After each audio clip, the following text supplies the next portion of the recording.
Okay, hi there.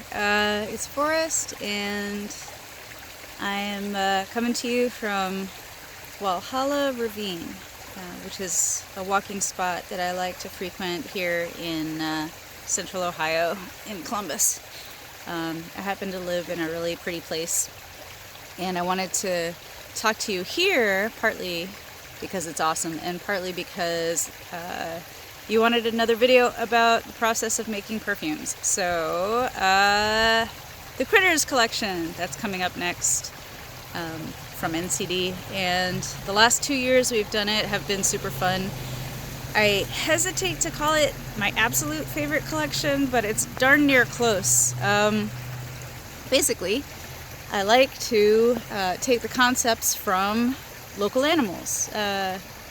So we have scents in the last 2 years called gray squirrel, white squirrel, black squirrel, and red squirrel.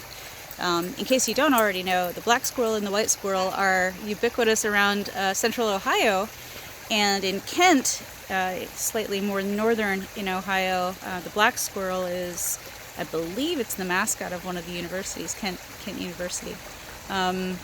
But we have these really cool squirrels, and they come in nifty colors. So it was one of the first experiences I had moving to Ohio, was encountering a white squirrel. So that was kind of that. I like the notion of taking something that doesn't have an identifiable scent and trying to imagine what its personality would smell like.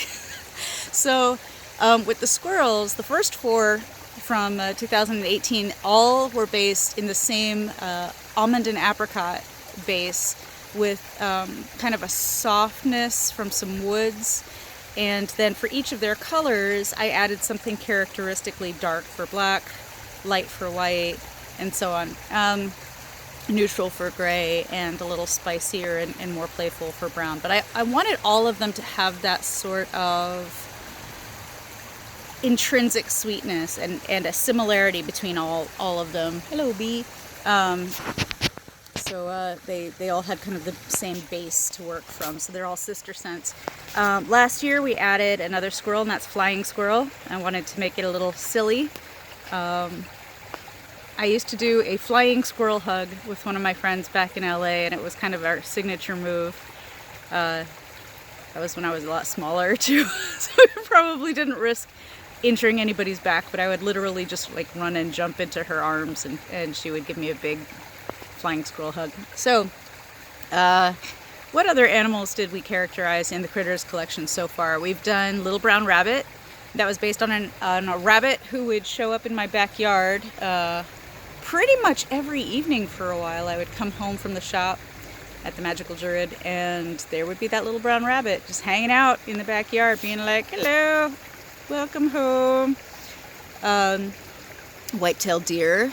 Now, one of the reasons I like to come down here to Walhalla Ravine is there's usually a nice big pack of deer wandering around. On average, I'll see 3 to 5 deer when I'm down here.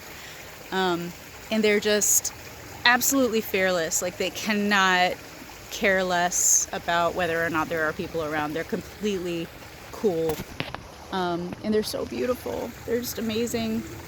So I'm in love with them, and I like to come down here and see if I'm lucky enough to catch them on one of these evenings. They usually show up later in the evening, like 6 or 7, but it kind of depends on the time of year.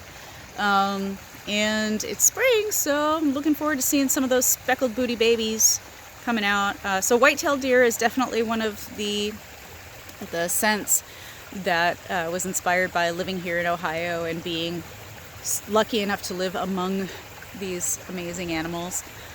Who else do we have? We do the kitty cat ones around Halloween, so I'll probably talk about those another time. This year, I've got some ideas. First of all, there's 2 that didn't make the cut last year, and I feel badly about that, and I want to revisit them. One is chipmunk, and one is blue jay, both of whom are just among my favorite animals. I have a lot of favorite animals, but I really want to capture what I perceive of their personalities in a couple of scents dedicated to them. So those are getting top billing this year. I'm not letting them get pushed aside this year. I discovered in my light research of Ohio indigenous animals that there's something called a hellbender. So an eastern hellbender is going to be one of the scents that's coming out in this crop, in the 2020 crop of critters. It's a salamander. It's an aquatic salamander that apparently, I've never seen one, but I hope to. Apparently it lives in our part of the country, and it has the coolest name ever. So eastern hellbender, roar. I'm going to have to come up with something really metal for that. And I don't know. I'm also toying with the notion of doing. We did copper fox and we did silver fox. I haven't done any wolves yet, so maybe it's time to do a timber wolf or a gray wolf. Shoot me a message on the Facebook group or in the comments if you'd like to see a wolf scent. And that's all I got in the hopper right now. There might be some more. I'm feeling particularly inspired this year since we've been denied the privilege of going outside as much as we usually can. I really want to dig into that whole culture of animals, especially animals who I get to see living around here. If you have any ideas, I should say, let me know. I'm very interested to hear what you have in mind and what animals you find particularly interesting, and what animal personalities you would like to see us capture in a scent. So check out that awesome foresty blue bell goodness, and I hope you have a wonderful day. Oh, and happy Easter. It's Easter Sunday. Talk to you soon. Bye.